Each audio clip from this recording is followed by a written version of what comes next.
Hey, so I figured I would give you a little look at some of the vegan foods in my fridge and freezer. Let's start with the fridge. There's the tomato sauce I use, some almond milk, some water. My mom got watermelon down there, and there's some condiments. That isn't vegan, and that's just like old from a while ago that my mom got before she started eating vegan.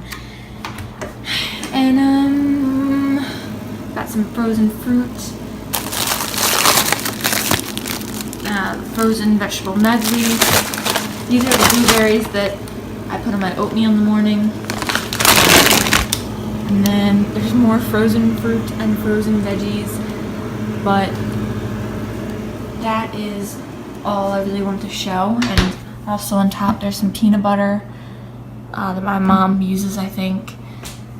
And there you go. Let me know in the comments what's in your fridge, what different vegan